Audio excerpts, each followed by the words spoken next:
अक्लमंद परिंदा। किसी गांव में एक शिकारी रहता था और वो रोज शिकार करके अपना और अपने बच्चों का पेट पालता। एक मर्तबा ऐसा हुआ कि शिकारी जब शिकार करने जंगल की तरफ गया तो उसे आसमान में एक बहुत ही खूबसूरत और नायाब चिड़िया उड़ती नजर आई। चिड़िया को देखते ही शिकारी के मुंह में पानी आ गया और वो सोचने लगा कि अगर किसी तरह ये नायाब चिड़िया मेरे हाथ लग जाए तो इसे बाजार में महंगे दामों बेचकर खूब पैसे कमाऊंगा। ये सोचते ही शिकारी ने बड़ी चालाकी और होशियारी से शिकार के लिए जब अपना जाल बिछाया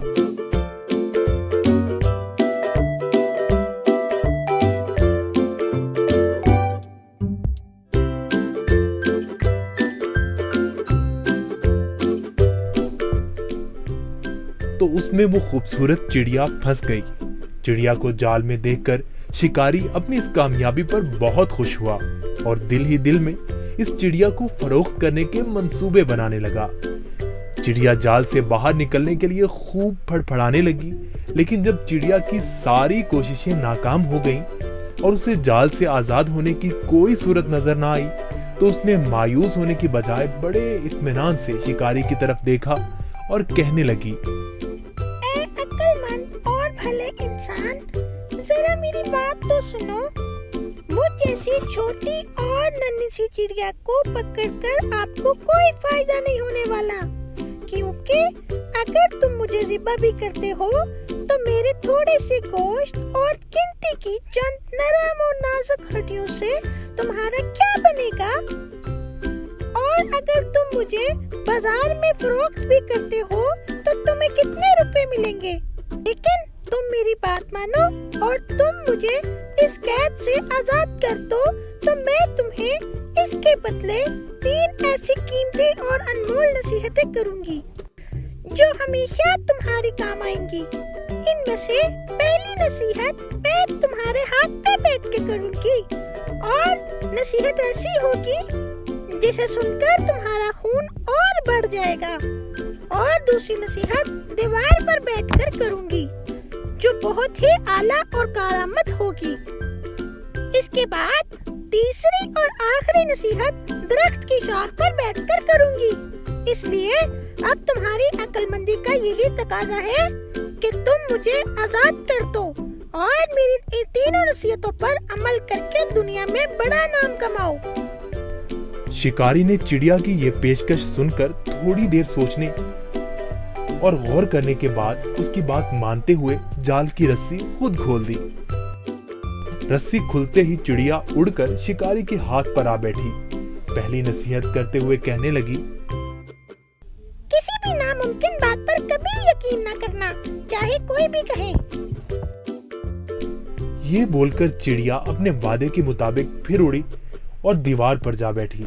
वहीं से दूसरी नसीहत करने लगी, गुजरी हुई किसी भी बात का गम कभी ना करना।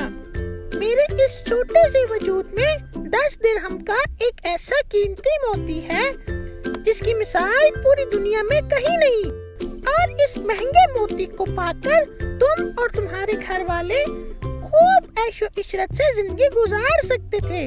मगर तुम्हारी किस्मत पर अफसोस, तुमने मुझे आजाद करके एक बेमिसाल मोती अपने हाथों से खो दिया।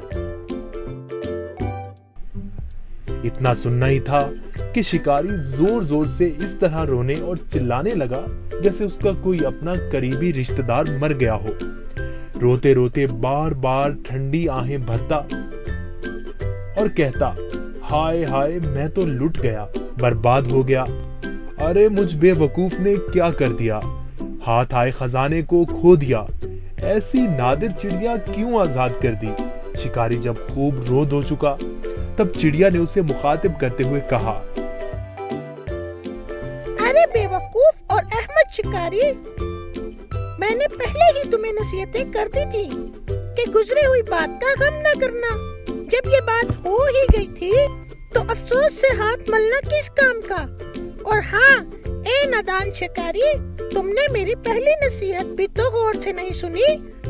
मैंने कहा था ना कि किसी भी नामुमकिन बात का हरगिज़ यकीन नहीं करना चाहिए, हाँ वो कैसे ही क्यों ना हो।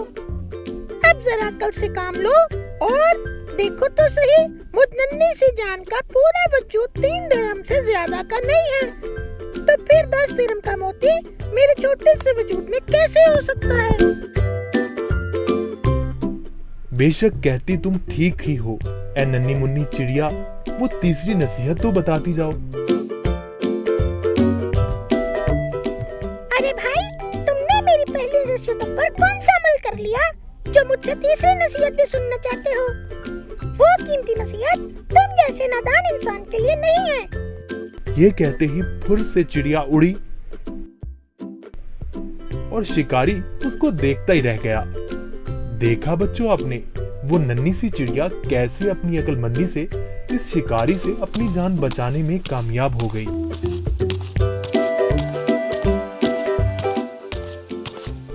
किसी बेवकूफ को नसीहत करना ऐसा है जैसे बंजर जमीन में बीज डालना।